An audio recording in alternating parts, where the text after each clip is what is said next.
우리가 드디어 이 장대한 아홉부작의 마지막 심층 탐구 시간에 도착했습니다. 오늘 우리는 이 열왕기라는 거대한 역사소의 가장 마지막 장면, 가장 충격적인 결말 속으로 곧바로 뛰어들 겁니다.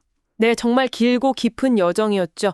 오늘 다룰 본문은 열왕기하 24장과 25장입니다. 맞아요. 자, 여러분, 눈을 감고 기원전 586년으로 한번 가보세요. 이스라엘 백성들에게 세상의 중심이자 완벽한 에덴 동산 같았던 솔로몬의 성전이 지금 불타고 있습니다. 정말 끔찍한 파멸의 순간이죠. 수백 년 전에 솔로몬이 이스라엘의 모든 국력하고 그 엄청난 황금을 다 쏟아부어서 지었던 그 장엄한 성전이잖아요. 네, 완전히 잿더미로 변해버렸어요. 그쵸. 그 성전 내부에 가득 조각되어 있던 석류, 종려나무, 활짝 핀 꽃 모양의 금박 장식들, 이게 다 창세기에 나오는 그 에덴 동산의 생명과 풍요를 건축적으로 재현한 거거든요. 새로운 에덴인 셈이죠. 아, 새로운 에덴? 네. 하나님의 거룩한 임재가 머물던 그 새로운 에덴이 지금 바벨론 군대의 군화발 아래에 철저히 짓밟히고 파괴된 겁니다. 상상만 해도 막 피부에 소름이 돋아요. 게다가 다윗의 핏줄인 시드기야 왕은 자기 아들들이 처형당하는 걸 두 눈으로 똑똑히 지켜봐야 했잖아요. 맞습니다. 그게 그가 두 눈으로 본 마지막 장면이었죠. 세상에. 직후에 두 눈이 잔혹하게 뽑히고 쇠사슬에 묶여서 적국으로 끌려가잖아요. 아, 이런 끔찍한 파멸 앞에서 여러분, 자연스럽게 이런 의문이 들지 않으신가요?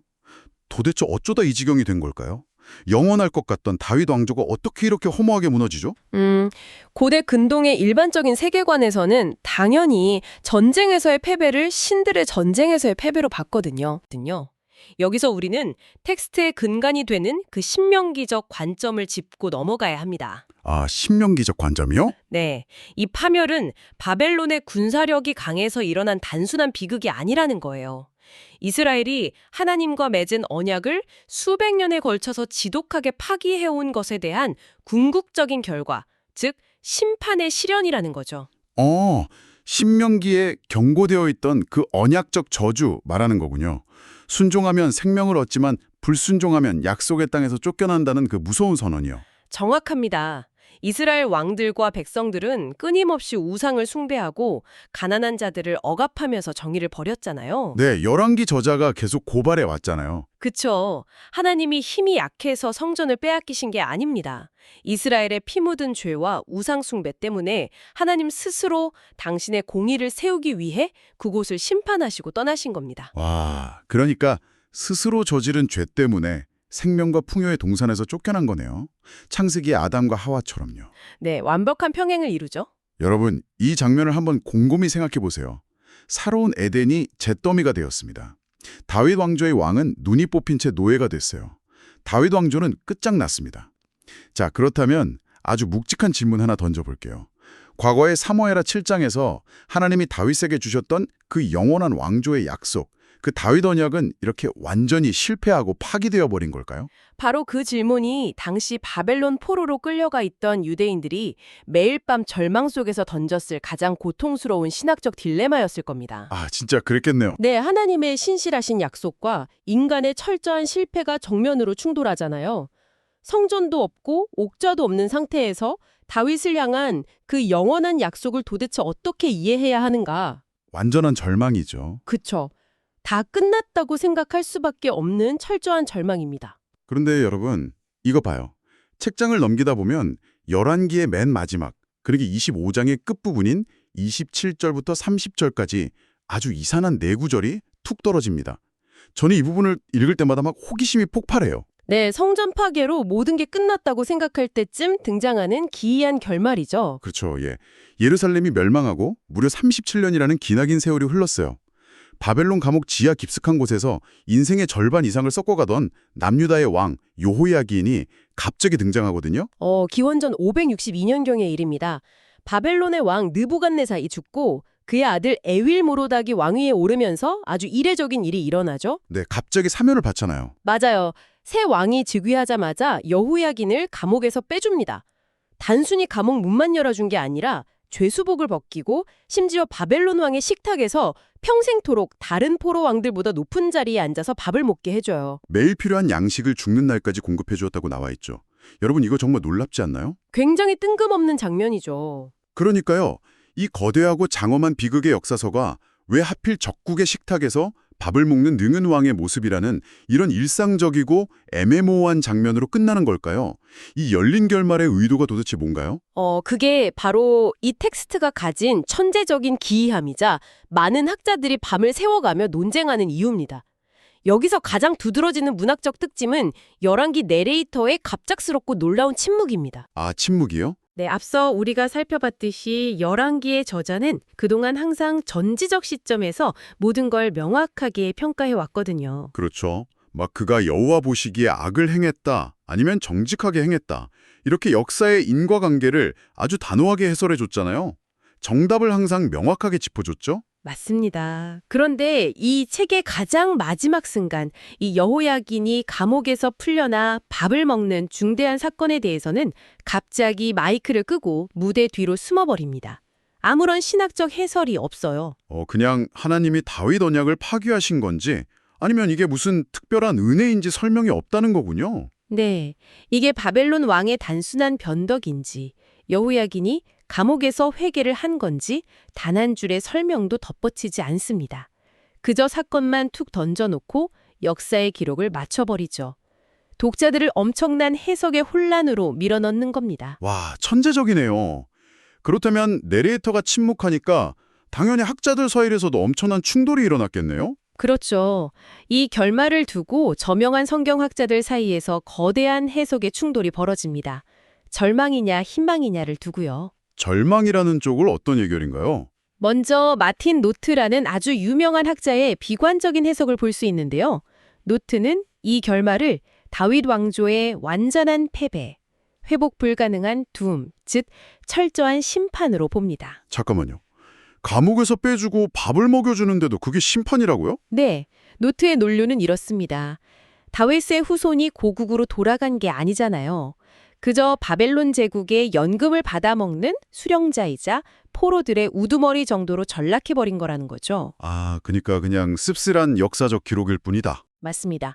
이스라엘 왕조의 회복을 의미하는 게 아니라 다윗 왕조가 두 번 다시 예루살렘에서 통치할 일은 없다는 뼈아픈 현실을 확인시켜주는 거라는 비관적인 시각이죠. 아, 듣고 보니 그렇네요. 하지만 여러분, 여기서 끝이 아닙니다. 이 부분을 다른 관도에서 한번 생각해 보세요. 네, 분위기를 좀 바꿔볼까요? 그 텍스트를 자세히 보면 여호야긴이 다른 포로 왕들보다 높은 자리에 앉았다고 굳이 강조를 하거든요. 저는 이걸 보면 그 완전히 불타버려서 시커먼 숫덩이가 된 나무 밑동에서 아주 작고 여린 녹색삭 하나가 툭 하고 돋아난 것 같은 그런 느낌이 들어요. 오, 호스트님의 그 비유가 구약학계의 또 다른 거장들, 게르하르트 폰 라드와 프랭크 모어 크로스의 가슴 뛰는 통찰과 정확히 일치합니다. 와, 진짜요? 네, 이들은 방금 호스트님이 지적하신 그 문학적인 격상에 주목했어요. 이 밥 먹는 장면을 절망이나 패배의 기록으로 보지 않은 거죠. 그럼 뭐라고 본 건가요? 다름 아닌 하나님이 그 무너진 잿더미 속에서도 다윗 가문의 씨앗을 은밀하게 보존하고 계시다는 작은 희망의 빛으로 해석한 겁니다. 작은 희망의 빛. 와, 여러분 이거 정말 대단하지 않나요? 겉보기엔 그냥 적국의 식탁에서 밥을 얻어먹는 것 같지만 완전히 끝난 게 아니라는 거잖아요. 맞습니다. 인간 왕조는 실패했지만 다윗을 향한 무조건적인 은혜의 언약은 아직 파기되지 않았다는 걸 강력하게 선언하는 문학적 장치인 거죠. 이 작은 희망의 빛이 결국 훗날 진정한 왕이 올 것이라는 메시아적 대망을 품게 만드는 겁니다. 세상에, 심판 속에서도 호흡을 이어가는 은혜라니 정말 가슴이 뜁니다. 자, 이제 이 작은 희망의 빛이 열왕기 전체, 나아가서 성경 전체의 거대한 통일된 이야기, 즉 유니파이드 스토리와 어떻게 연결되는지 살펴볼까요? 네, 열왕기 전체를 한번 요약해보죠. 이 책은 인간 왕조가 얼마나 철저하게 한계를 가지고 있는지를 고발하는 거대한 실패의 서사입니다. 네, 진짜 실패의 연속이었죠. 우리가 시리즈 초반에 다루었던 솔로몬을 떠올려 보세요.